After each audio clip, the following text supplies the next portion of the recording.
welcome everyone to our webinar today. So we are excited to share with you on addressing trauma with middle school students with disabilities. And so I will go ahead and let our moderator Ace introduce our speakers, but before he does that, we did want to share a little bit about what ELA is and how we've come to today. So for those of you who don't know, Educating All Learners Alliance started in response to COVID-19 as a way to provide resources and information for families, teachers, students, and everyone in general to learn about how to better serve all learners and students with disabilities in particular.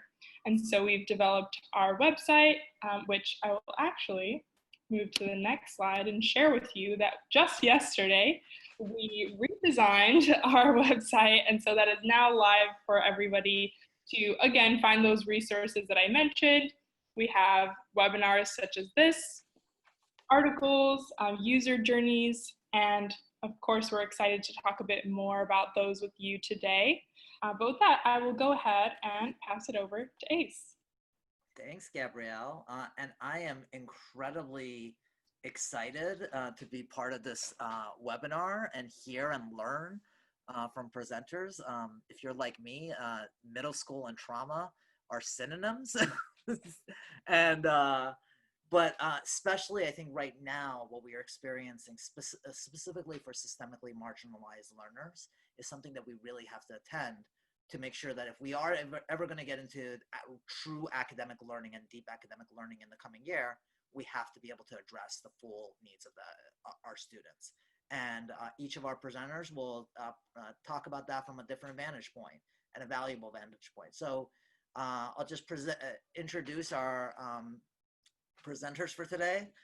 Cindy Cipoletti is Executive Director of the Learning Disabilities Association of America, a very close partner of ours here at, by the way, I'm Ace Parsi, I'm the Director of Innovation at the National Center for Learning Disabilities. Cindy is a long-term partner of ours.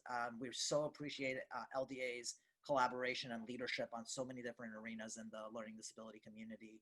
They provide essential education, training, and advocacy resources to parents, children, and adults with learning disabilities, and done some amazing work more recently in light of the COVID epidemic, both within the Educating All Learners Alliance and outside of it. Outside of her responsibilities as executive director, Cindy founded a support group for parents of children on the autism spectrum and was actively involved in the public school system as her own son struggled with a learning disability and ADHD.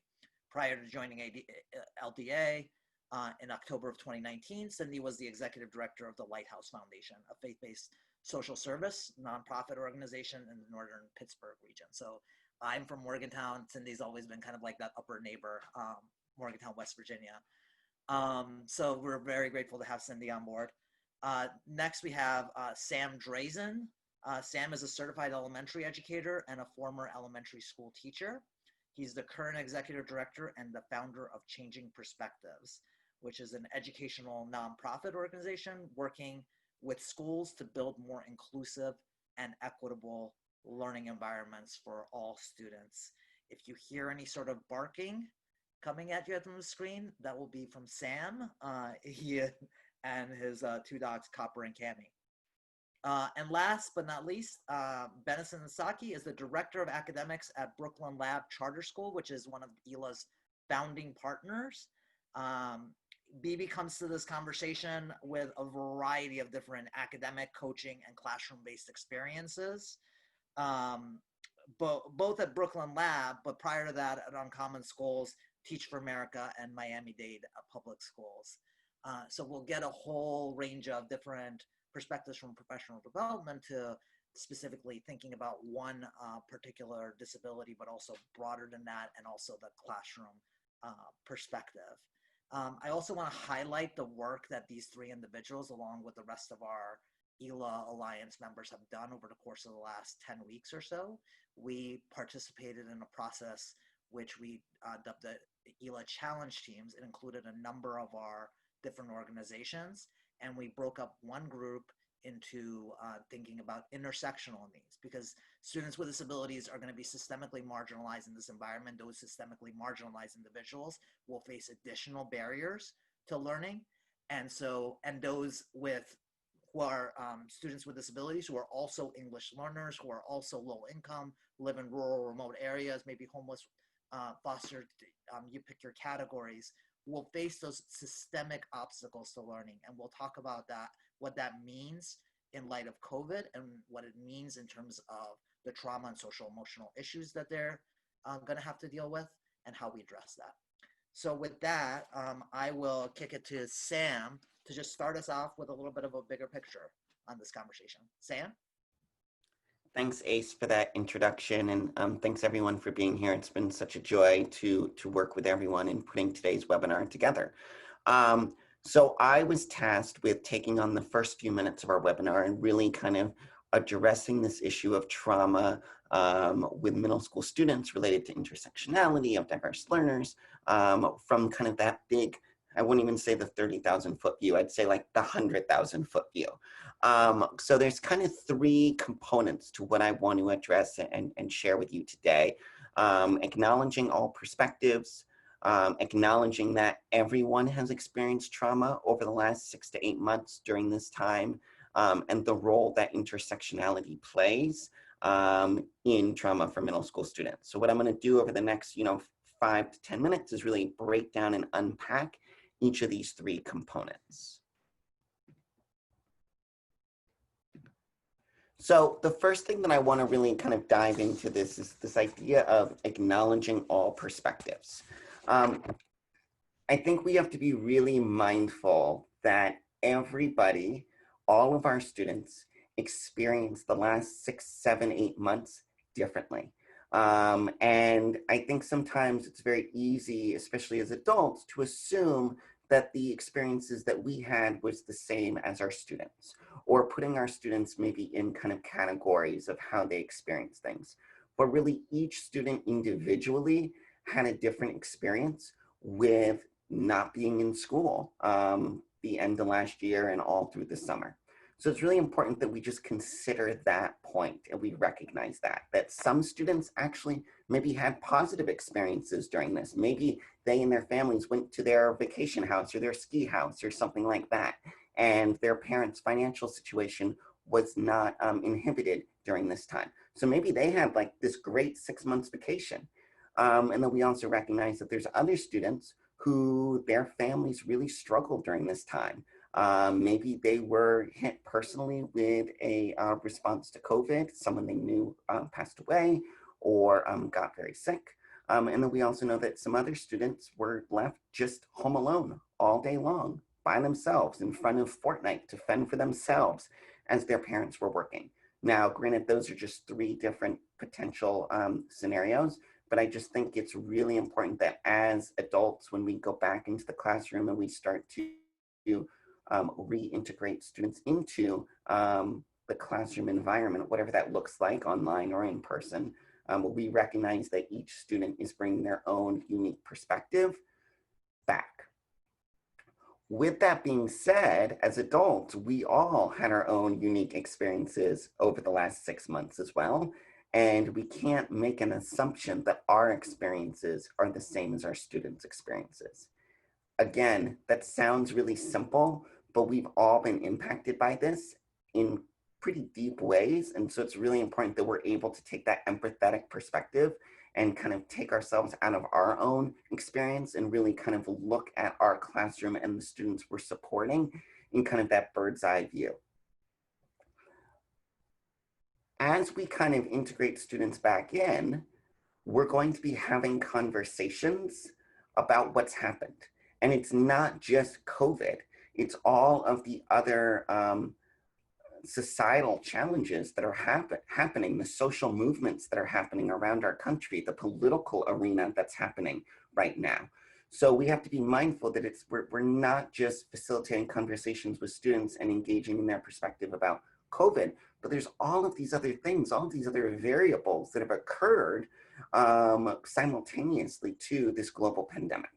So when we think about bringing students back in, it's really important that we kind of practice, establish protocols, create systems and processes within our classrooms or structures to make sure that all students' voices are heard, regardless of how those perspectives are different.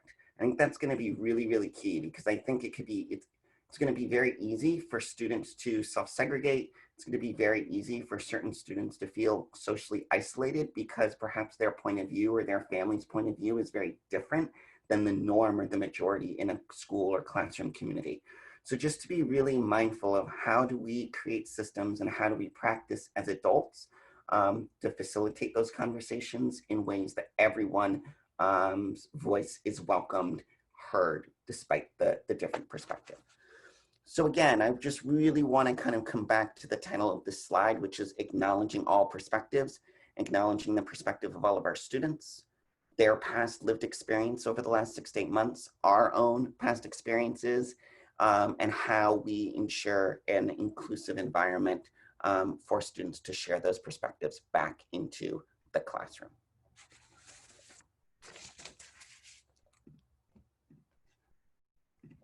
So before we got on this call, Ace and I were joking a little bit about the title of this slide, which is Trauma for All. We all have trauma. And I didn't title this slide to scare participants, but rather to ensure that we really think about everyone has experienced some level of trauma, right? We could think of trauma, like a spectrum, and there's different, levels of severity, but everyone, adults, students included, have experienced some level of trauma during this time. So I think it's really important, first of all, that we kind of consider this trauma for all in this range or this spectrum, or kind of however you want to visualize it. But I think it's important to visualize that it's a range. All students experience some sort of trauma, right? All students' daily schedules was disrupted. The family structure, the family dynamic was probably changed for most students. And so that's just really, really important. With that being said, the trauma that the students have experienced is going to impact each student differently. And as a result, as students come back to the classroom, you might notice as an educator some unexpected triggers. There might be things, sounds, something that you say, an article that you read with your students, the way in which the students are interacting. There might be some trigger that you didn't see back in February before the school shut down, but now you're seeing. So as adults and educators, I think there's a couple things. We need to really kind of not assume that our students are the same as they were when they left. We need to go in with an open mind. We need to have a very keen kind of eye for observation. We really need to be watching what's happening. Why is student X getting triggered? What are the variables? What could have happened over the last 6 months that is kind of creating that trigger? And then from that, we can start to perhaps shift our practice or change structures a little bit to potentially reduce those negative or unexpected behaviors as a result of some of those new hidden triggers. The other thing we need to be mindful of is the range of emotions that students might express in terms of how they're feeling. There's a lot that, as a teacher, you've probably never been away from your students or disconnected from your students as long as you have during this time period, right? So there's a whole host of things that could have happened in their lives that we just don't know about. We're blind to it. And so we have to just be really kind of patient and understanding and take our time because students might express some emotions that maybe we aren't prepared for or we're kind of unsure where they came from. So really taking our time, being patient is going to be really important.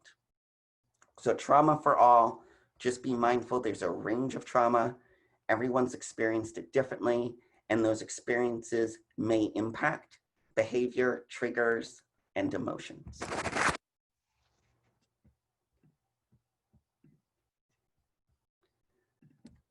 So bringing it back together with intersectionality, right? So over the last 3 slides, we've established that all students experience trauma, and they're all coming back to the classroom, again, in person or virtual, with new perspectives on both global and your local societal challenges or issues, right? So over the last 3 slides, I've established something that's universal with all students, right? And that's challenging as it is, right? There's a lot that we have to work on just with that. Now I'm going to throw in this intersectionality component, right? So we've got all this kind of baseline. Every student is coming back with those experiences and that trauma. Now we're adding another layer of complexity to consider, which is one size does not fit all. And that when we start thinking about students with disabilities, that's a whole other layer of comprehension, social skills, communication skills, understanding empathy and multiple perspectives. So we have to really kind of consider, we kind of think about this as layering these different lenses that as practitioners we have to consider when we're working with students. So I'm kind of leaving you with the most challenging thing. Like I gave you all these little bite-sized things and now I'm like, and now there's this whole other level of complexity. But that is a perfect segue for me to send the next slide to Cindy, who's going to take this one step deeper. Oh, no, wait, I'm not going to let you off the hook that easily. Oh, all right. Before Cindy gets on that train. I want to just like ask you, I think that that's a really good way that you just framed everything, Sam. And I wonder if you, you know, through the work that you're doing with your own organization, schools you're working with others, whether you can highlight what, because I think what you're doing really well is you're highlighting schools as a human institution that deals with Homo sapiens and Homo sapiens experience like that whole range of trauma. I wonder if you can like reflect briefly like what you think some of those red flags are. What are some of those issues that could emerge right now in the current context before we kick it to Cindy? That's a big question. Yeah, I know. A big question. I think the other thing to kind of answer your question circumvently is that, you know, we're not also in a classroom physically with our students 6 hours a day like we had been. So being able to, you know, understand what they've experienced, how they've experienced, being able to make those observations, we're going to have little moments of time to be able to do that, right? So either, you know, you're only seeing your students 2 days a week, or you're seeing your students virtually, and some of the time it's one-on-one, and some of the time it's in a group Zoom meeting. So I think in terms of the red flags, before I kind of answer that question, I think we have to acknowledge that we're not going to be able to put this together overnight, right? Like a lot of elementary schools do the first 6 weeks of school to, right, like build climate and culture and expectation.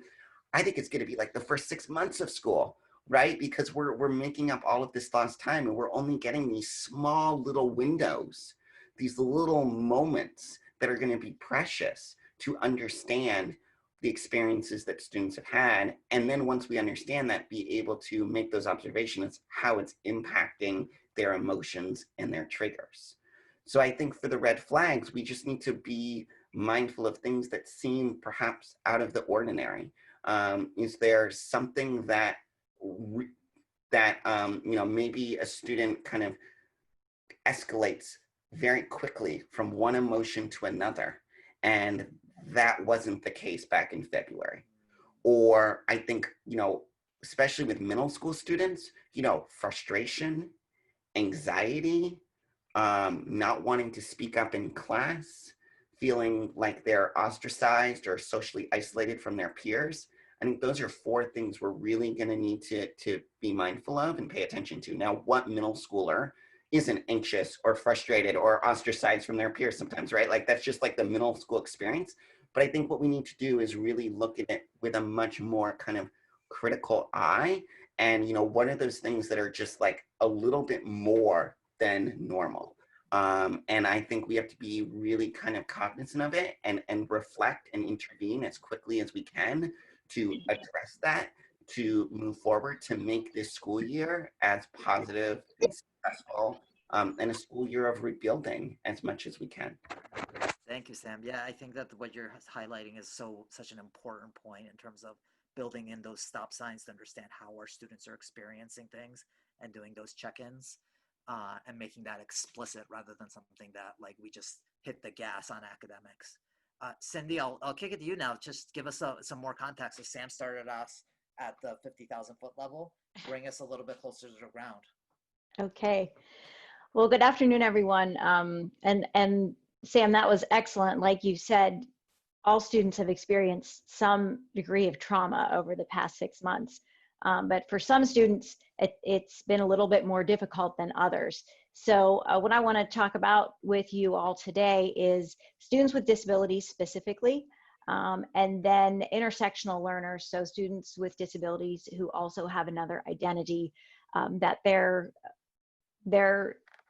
it adds to their culture and their experiences in school. And then the impact of trauma, and specifically the trauma of the last 6 months or so, and the importance of coping skills for those students. So when we think of trauma, I think it depends on our experiences. So people might think of trauma in different ways. For purposes of our discussion, I think what we are talking about is trauma as a student's response to a distressing event or series of events, rather than necessarily the event itself. So when a child's ability to cope with his or her situation is overwhelmed, this can lead to a loss of self. It can lead to a loss of feeling safe. And students can experience this type of trauma either from an individual, on an individual basis, so from an individual harm, or like a collective harm, such as widespread illness like COVID. So I'm going to move and just talk about students with disabilities, and give a little bit of background, although I'm sure this audience is quite familiar with some of this. So I will quickly get through this part. The Individuals with Disabilities Education Act is the federal special education law that ensures public schools serve the educational needs of students with disabilities.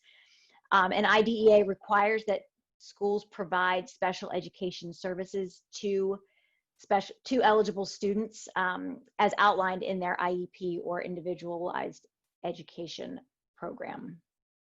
So under the IDEA, there are 13 categories of disability, and certainly our discussion today can apply to any of those. But there are some that will be probably a little bit more relevant than others, just based on what teachers will see in the classroom on a regular basis. So specific learning disabilities, which is obviously where my area of knowledge and expertise is the most prevalent under the IDEA. So there are 7.1 million students in public schools receiving special education services.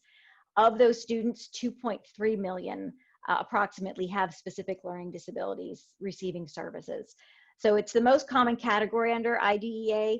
And I'll just explain these real quick since they are such a large part of it. Learning disabilities include dyslexia, dyscalculia, dysgraphia, nonverbal learning disabilities, reading comprehension deficits, oral and written language disorders, and they're often accompanied by other related disorders, so ADD or ADHD, executive function deficits. We see a lot of those with learning disabilities. So again, like I said, this analysis and talking about trauma and intersectional learners applies to any of the categories under IDEA, but this is learning disabilities is the one that most students are identified as under that law. So going back to the beginning of our discussion now about trauma, trauma has a direct impact on a child's ability to succeed in school. Students differ in the way that they learn and participate in learning activities, and this is especially true for students with disabilities. How they receive, manage, organize, and importantly, act on information varies, as well as what motivates them to do so. A student's disability is very much a part of their social identity. So when they are in a school and the practices might be a little bit inflexible or seem punitive, especially for students who learn differently when that disability affects their behaviors, that can marginalize those students. and they struggle even more. So when you add to that, that student with a disability and intersecting identity, such as being an English language learner, being Black, Latino, homeless, perhaps having a physical disability in addition to a learning disability or intellectual disability, then you have a synergistic effect of increased stress and anxiety. And what students are experiencing in school and other aspects of their lives is really a traumatic event or series of events for them. The school to prison pipeline, and I won't go, that's a whole webinar in itself, but that has been especially damaging and traumatizing to students of color with disabilities. And all of these multiply marginalized students will enter the classroom this fall, whether it's a virtual classroom or it's a physical classroom, with a host of emotions and experiences that that teachers and administrators should and probably are being prepared for. Specifically with respect to middle school students, and Sam kind of touched on this a little bit in what he said, middle school students are developing their identities and they're looking for acceptance and validation in their relationships. It's sensitive to criticism and feelings of being, different or weird, as their peers might refer to them. They already feel, in some cases, less than their peers. They're very aware at this age of their differences and self-conscious about them in many cases. And then you add to that student with a disability another identity that might cause them to face additional challenges. So for example, if you are a Black student in a predominantly white school, or if you are LGBTQ, or if you're visually or hearing impaired, couple that with already having a disability, and that those intersectional identities carry with them unique cultures and barriers that are going to be challenging for some students. So on top of that, let's throw in a global pandemic to the mix. Coronavirus has upset the routines of all students, but students with IEPs have been especially negatively impacted by the pandemic. It's changed their whole learning environment. They're now expected to learn new skills without necessarily being taught those skills. For students that need that social interaction, in many cases, they've been removed from their peers and from interacting on a daily basis with their teachers, and especially students with disabilities, learning disabilities, students with IEPs. A lot of times really need that interaction. They need that one-on-one or that small group interaction, and they've been removed from that, which is adding to the stress. Children with learning disabilities, we know they already struggle with anxiety and depression and some other mental health issues. So now, that was pre-virus. You add coronavirus on top of that, and that just has exasperated. That's not the way to say it, but now I can't pronounce it. You know what I'm trying to say? It's made the problem much worse for them. So how do we address that then? How do we address the ability of students, not just the reaction of teachers and administrators, but talking about how we can help be proactive in teaching students coping skills? And I know that BB is going to get into some practical, hands-on type things that can be done in the schools. But I just want to, kind of affirm the fact that we can reduce traumatic effects of experiences by being proactive in helping students, specifically this age group of students in middle school before they go to high school, with coping skills and how to deal with some things. We have to help middle school students at this point on how to handle adversity, stress, anxiety, trauma in a healthy way, and teach them not to fear failure. Because without, if we miss this opportunity now, it's going to make it more difficult for them as they enter high school and they enter, post high school, or when they start, working in real life. So now is really a time we have an opportunity to present some of those coping mechanisms. And like I said, I know BB's going to give us some good insight on some of those things. So with that, I will, I guess, turn it over to Ace or Yeah. BB, whichever way you're going to go with that. I'm gonna go with one question for you before we pass it to BB. Okay. So I guess like what you're really highlighting too is just making sure that we don't think about the young person in the context in a silo, just thinking about it in a more holistic way and the different ways that affects the student. I'm wondering if you can kind of reflect both in terms of, and I didn't mention at the beginning, I know you're also a parent of a young person with a disability. I wonder to what extent you might see like the actions of those adults and the system impacting either positively or negatively the experience and the likelihood of those students to manage and navigate trauma.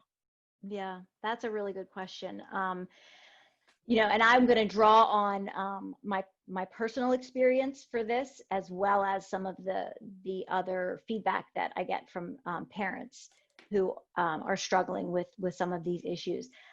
As adults in the school system, so whether we're talking about a teacher or a paraprofessional or an administrator, we have the unique ability as adults to either make trauma worse or make it better. And I think sometimes that we don't necessarily think about our reaction as maybe being something that can actually add to a student's trauma.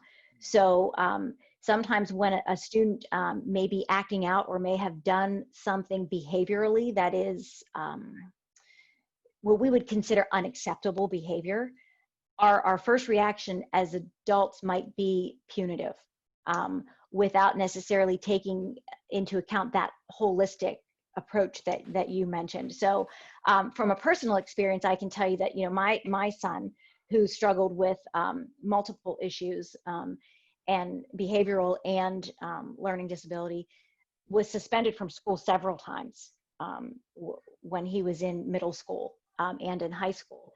And I can tell you that in each case, the reaction of the, in that case, the school principal, made the situation far worse than it would have been otherwise. So I think that just being cognizant, and then the other side of that is there are situations where a teacher can really do a lot to de-escalate a situation and to understand where that student is coming from, and knowing those intersectional identities. If you're aware of that and you know where that student's behavior might be coming from, then maybe the question to ask the student is not why did you do that or what's wrong with you, but you know, how are you feeling, and let's talk about this, without making you know, without making it worse, just reacting to the behavior. So I hope that answers the question that you asked. Yeah, I think it's really an important point. I mean, I think about that even as adults with our colleagues, that there's sometimes that we would just want to react to that moment, but like we all need like little stop signs in ourselves and just asking ourselves like, what is happening here? Like, why is this happening here? Right. And I think that would be having that in our own thinking as teachers, as school leaders, as administrators right now, given the intensity of the disruption and routines that you spoke of, is really, really pretty important. So that might itself be a really good transition to BB. BB, in terms of how you all have been doing this and thinking about it at Brooklyn Lab at a closer school level, what is this all looking like for you? Yeah, good afternoon, everyone. My name is BENNISON and NTSAKEY. I am really glad to be here with you. Ace, I think I want to start off by sort of naming specifically that, you know, now more than ever, we know as a school that a healthy context for learning and development, and with a specific attention to young people's safety, health, mental wellness, social, emotional, cognitive development is a prerequisite for learning. Like, we know that if that's not there, it doesn't matter what else you try to build on top of that. And specifically, when we begin to look at scholars with the highest needs, those who are most vulnerable, those who are so much more susceptible to being sort of lost in the sauce, if you will, you have to begin to look and say, how do we design a process that highlights and supports those learners? And so we began this process by thinking through a metaphor around how we come back to school. right? And we said, there's a cartoon of a scholar who says in a wheelchair waiting outside to go into a school, and they sort of asked the folks in the front, like, hey, could you clear the path so I can get in? And the folks said, yeah, of course, right after I let everyone else in. And the scholar really smartly says, but if you clear the path, everyone can get in, And so I offer that as a way to sort of name specifically how we're going through a process with these core key questions, right? The first is, how do we support our learners who are now navigating multiple complex life and learning transitions? So if you're a learner who has 3 to 4 adults that work with you, maybe your parent, the person who travels with you on the bus, all of that is gone now. Right. And so how do you actually navigate what that means for your day-to-day, and then the second question we really have to think about is, how do we best do it? Right. So I'm going to get very specific on how we've been doing it as a school. We're now open. Over the past month, we've been really bringing scholars in over a process. And some of the things we're learning through that. The first thing we're learning is that, to Sam's point, to Cindy's point, is that everyone has experienced a deep sense of trauma, right? And understanding that trauma is as important as how we respond to it. Right? Traditionally, we're used to there's something wrong and you just throw things at it and see what sticks. We cannot do that with our most vulnerable population, right? And so the first step around understanding this is Brooklyn Laboratory partnered with a set of organizations who are doing this too, right? We know we're not in a position to do this alone. So we worked with the research from Turnaround for Children, from Transcend, from City Year, from ASU, from the Forum and EL. And we began to create what we're calling a success coaching playbook as our best thinking around how to re-engage learners through this process. If we're being frank, we know that children are going to face a very specific set of challenges coming back, right? There are children now who are legitimately having new physical and mental health and safety issues, right? On top of their identities as complex learners. So how do we respond to that? We also know that there's an issue here around disengagement and retention, right? Scholars are now been away for close to 150 days, right? And so how do we even begin to say, you wake up and you start this new experience again? And then the third, of course, is that there is real economic pressures that scholars are facing in their homes as a part of what the past few months has been, So we started thinking through, what if we could create a coaching playbook, and it is designed to ensure that students are successful?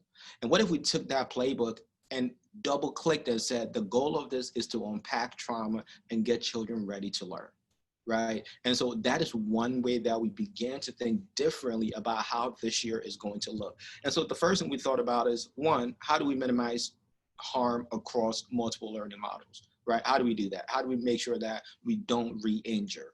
And so the success coaching playbook begins with a set of experiences to reestablish consistency for children, right? We know that children are able to be successful if they can expect consistency around identity development and being seen, right? And so we went through a process that began with assigning children a success coach. So a success coach is a champion for that learner. And that learner knows that that champion is going to be with them, will be their advocate, will be the one person they're engaging with. Because we know that we cannot just put kids into a context with 30 new people. That is absolutely not okay. And so we're saying, what if we said, Ace, you're BB success coach, and any concerns I have around the way I learn, you're the person who will know most about it. If I have an issue with tech, you're the one who's going to advocate for me. But I know that on any given day, I can expect you to be there for me, right? And so we're really building a protocol to help learners establish trusting and reconnective relationships with adults as a gateway to unpack the trauma. We don't want our children to have to tell 8 different people what life has been like since COVID, right? Because that is not okay. We don't want them to have to go through the school day where you go to the first class and folks ask you, like we would traditionally do, like, hey, how are you feeling? And then you go to the next place, how are you feeling? And after the 3rd time, you're felt out, And so we are creating success coaching as a way to proactively connect adults with our most vulnerable scholars. And so this is an example of that protocol. The success coaching goes through 4 processes, right? So the first is really building relationships, and we're having adults become listeners. So we're asking scholars, hey, how's life been? I'm here as a listener, right? And we're gathering that information as a way to begin to build a connection with that learner. The part about this protocol that is most significant is that we allow the learners to set their own goals, right? And because the goal, we want the learners to be able to say, you know what, I want to work on X.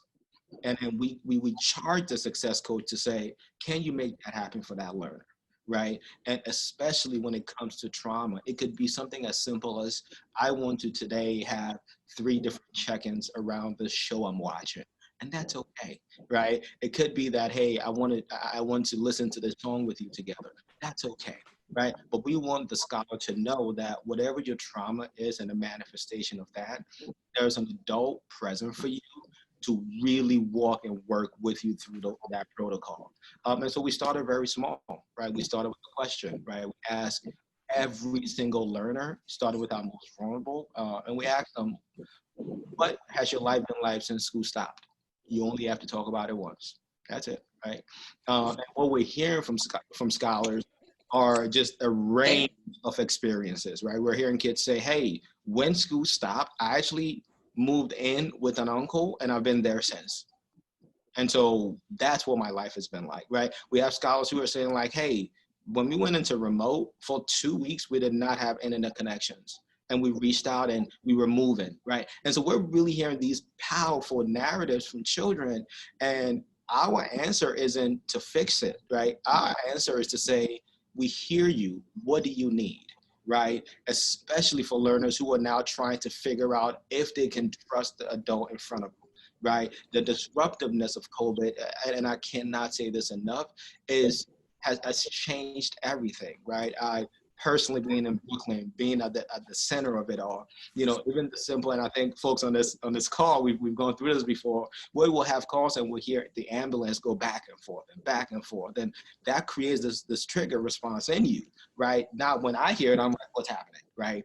And this is what our children have gone through, right? And these are scholars who are already struggling with attention, right? These are scholars who are already struggling with fine motor skills. And so when you add that on top of it, it's not a world where we return it. We have to start off with specific saying, what is your life like and how can we support you? And we track that information so we can get kids the best help, right? And so the next piece of it is we have one of these success coaching conversations every single day, right? And the way we process this is that kids know whatever my issue is, I know I'm going to be able to talk to Ace about it today, right? And I know when it's going to be, and it's consistent. And what Ace is doing is he's specifically providing a tier 1 support for every single learner. And so this tracker here, I'm sure we're going to circulate this at the end, allows for school teams to be able to ensure that students are getting the best help. So if you look at this sample tracker here that we designed, on the left sort of column, right, what you're seeing are like the day-to-day check-ins. And then on the right side there are places where kids might say, hey, I'm not sure we're going to be living here for much longer, right? And that's where we can reach out and say, okay, we need to connect with a social worker to come in and do this, right? And so we're really trying to ensure that our success coaches are becoming the sort of advocate for our learner, because that's really the big piece here, right? That scholars know they have a person who is going to make sure that their trauma does not interrupt their learning experiences, right? And so anytime a scholar says, hey, last night or a week ago, a month ago, a family member, you know, passed away, the success coach is saying, I need to schedule grief counseling for you, right? I'm not going to take this on because I might not have the tools and I might actually do harm in trying to do it, right? And so this tracker allows the success coach to say, hey, BB is dealing with loss. And that is automatic. Once that goes into this tracker, we have the professionals who can look and go, wait, let me go talk to BB. Hey, so I am here because Ace said, you know, you could use up around this. Is it okay if I bring your family in? So like it becomes an opportunity to ensure that we don't do harm. Like it's a big part of this. And I think the last thing I want to name here is that the past 3 to 4 months have been incredibly traumatic. As adults, we are all still recovering, right? And in looking at trauma for children in middle school, what we're finding is that it is showing up in a multiplicity of ways, right? It could be the scholar who's in a room and all of a sudden decides to stand up, right? And in a socially distanced classroom, that is not just a small thing, right? And so how do we actually have a success coach say to a scholar, hey, today you're gonna go into a classroom. Here's what you can expect, right? If you feel anxious, I'm here with you. You know, so this is where we're trying to really buffer that child to know that they're not in this alone. And so we track these conversations and we respond as things happen. We started school 2-3 days ago, and in those 3 days for our middle schoolers who are fully remote, close to 300 scholars, we have over 800 entries from success coaches, right?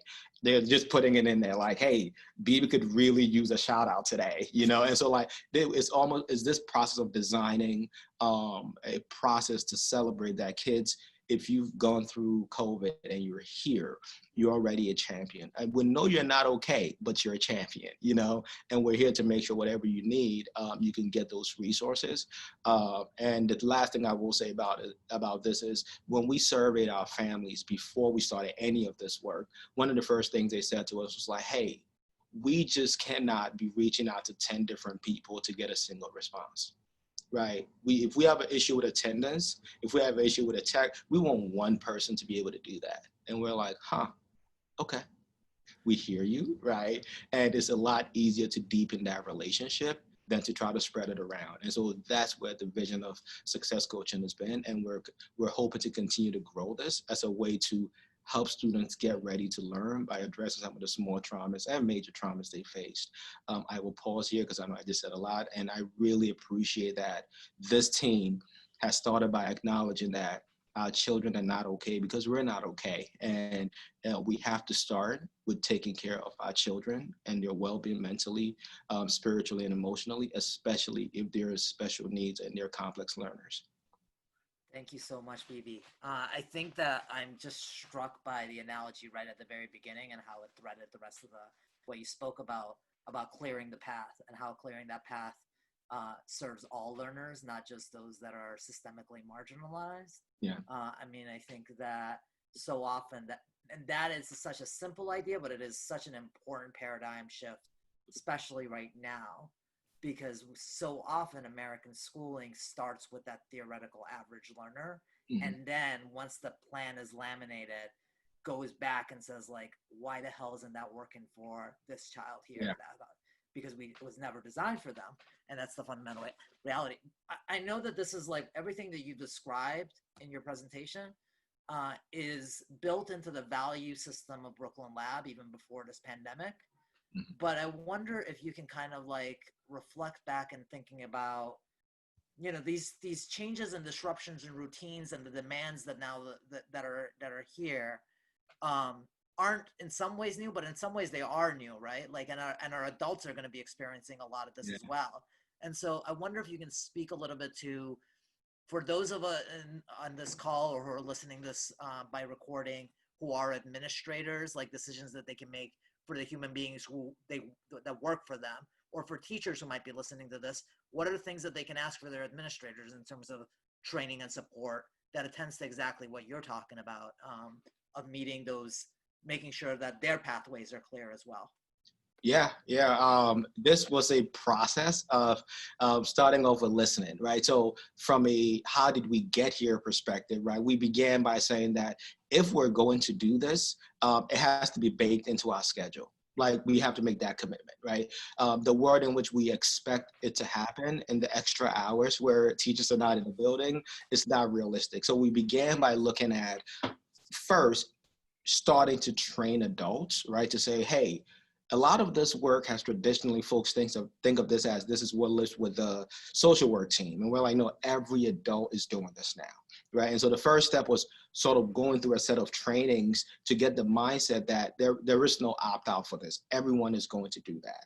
And so the second was also protecting time for that to happen. So if you look at our schedule right now, students actually have a success coaching period, right? Like, and that's what's happening there, right? So that sort of communicates very early on that this is not something that we're sort of putting on the back end. And Brooklyn Lab as an organization, we designed for the extreme user, right? So we're always thinking, how can we make sure this is working for the scholar with the most severe need? Because that would take care of those with the least needs, right? And so the first set is really just committing time to make this happen within the instructional schedule.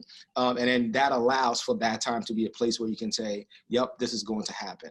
The second set of things are adult trainings, right? So we train our adults on how to have the conversation, right? Because it's a very different type of conversation. Folks are used to, how do you actually build relationships with scholars? What does positive youth development look like, right? How do you sort of become a listener in a conversation with a student? And how do you also balance the power dynamic between that? Because this is really the student's time, right? And that could look like a student going on for 3 to 5 minutes about something, and you have to accept that, to allow that to happen. So if I had to like tease out the 3 steps we took to get here, and administrators and teachers can push for this. So the first is around training for social emotional well-being as a school or district-based commitment, right? Where we're saying this is our new way of work.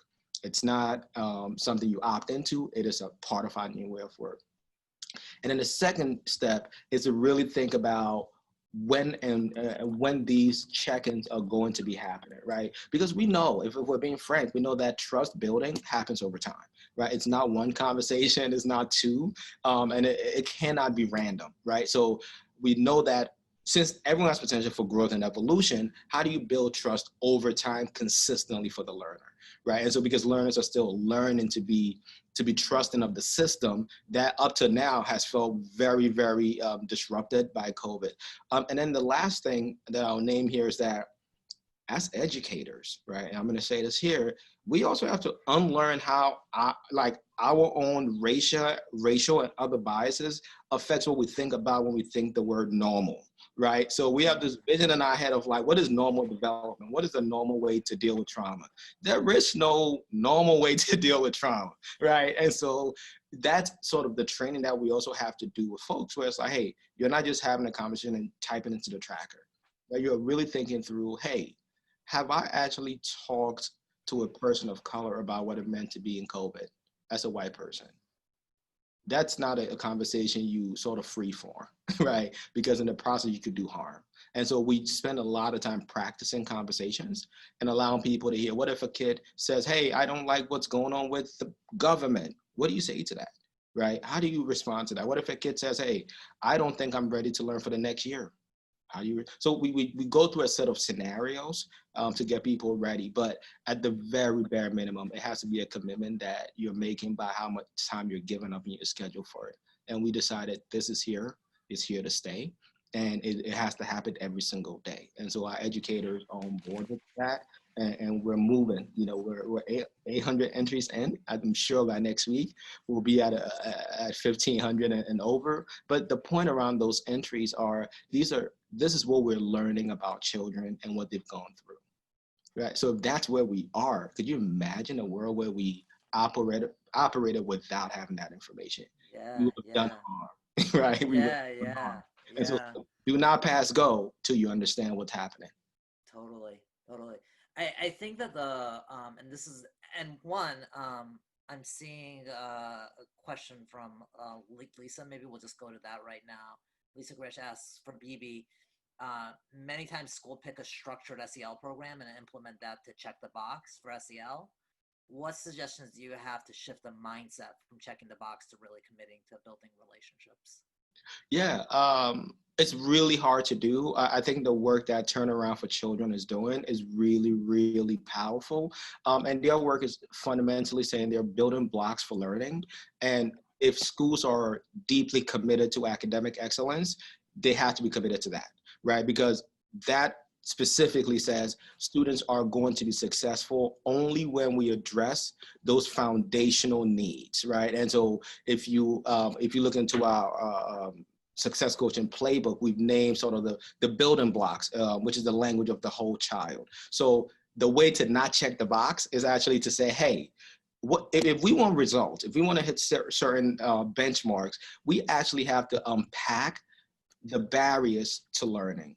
And this is one of those key ones, right? When students are not ready to learn, there's no amount of curriculum you can put in front of them that's gonna do the magic, right? So we have to continually look at how is the brain development happening, right? Where is the child? What is their perception of the academic work they're doing? And right now, to be very frank, if I went through COVID and lost family members and you tell me to do a close reading lesson, what I'm going to hear is you don't actually appreciate what I've gone through, and you as an adult, I cannot trust you. Right. And so the mindset shift here is really pushing people to understand, hey, none of our children can go from that to this like that. Right. Yeah. It's a process of listening. And then one of the things that I find very powerful is that in our first round of conversations, the things that came out led to our schools and our school leaders going, whoa, there's no way we can start instruction tomorrow. Let's move it back this time. So like the information helps you begin to sift through how to roll out academics. But I think the mindset piece there, if you look at Turnaround for Children, they have really great resources. They have open source PDs that specifically names, here's how you move from sort of checking the box to deeply and breathing and living this out. And I want to highlight that Turnaround for Children is also an Educating All Learners Alliance partner. And so you find all those kinds of resources by going to educatingalllearners.org and looking up, and we have a lot of those sorts of resources on the website. Thanks so much, Lisa, for asking that question. I think to follow up, folks, if you have any other questions, please put them into the chat. I'm going to ask Gabrielle to move us towards kind of the end slides. And as I ask this last question, and our panelists are very accessible, or they're great. So please feel free to reach out to them individually as well. But I wonder, like, as a parting question, part of what you're describing is really having a system in place to attend to the full range of trauma and social emotional needs. And that itself is, I think, a paradigm shift, especially in special education, because we often think about our multi-tiered systems of support strictly in academic context. Mm-hmm. So I'm wondering, I mean, if you guys, for all of you, maybe like Cindy and Sam, I know you haven't spoken about, but what are your thoughts in terms of what does that new kind of MTSS intervention sort of system, tiered intervention system look like? What do you hope it looks like? So I can speak up just real quickly first. I think, to kind of build on what Bibi was saying, is a system that doesn't assume normal, that there is using that baseline, and that it has to be something that's built so that all students have the opportunity to succeed, and that we don't start with, okay, this is normal, and okay, you don't fall into this, so how can we piece together something that works for you, and then try to take that piece together model and apply it to any of the special complex learners or anyone in special education. So I would say, just for lack of a better term, the whole thing needs to be blown up. Yeah. Sam or Bibi, any additional thoughts to that? Yeah, I think I would just piggyback on that, and my initial thought from that question, Ace, is two words popped into my head as you were asking that question: holistic and integrated.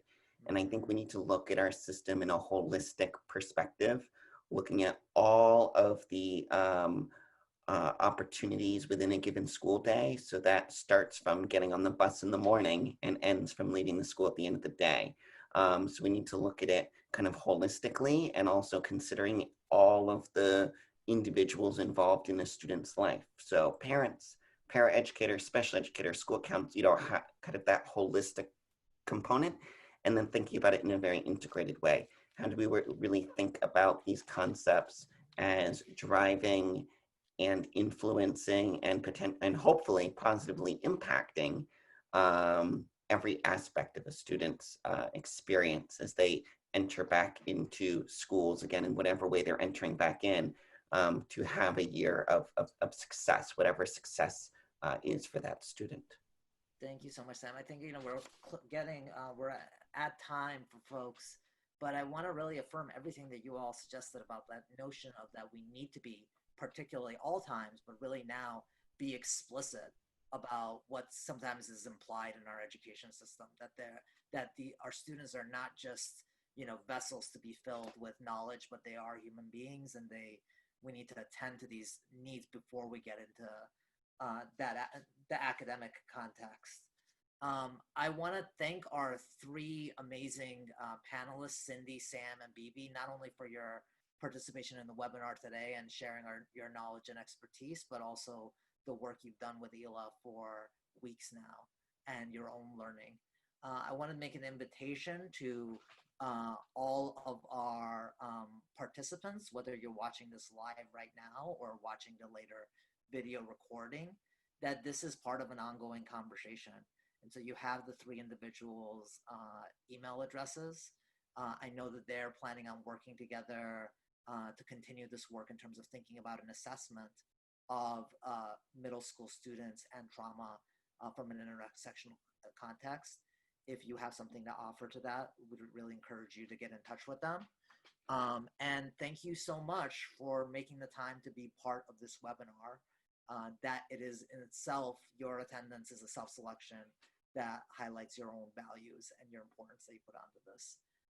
Thank you so much. Please go to our new website, look around the resources. If there's things that you would add to that conversation, we really welcome you to submit those at resources@educatingalllearners.org.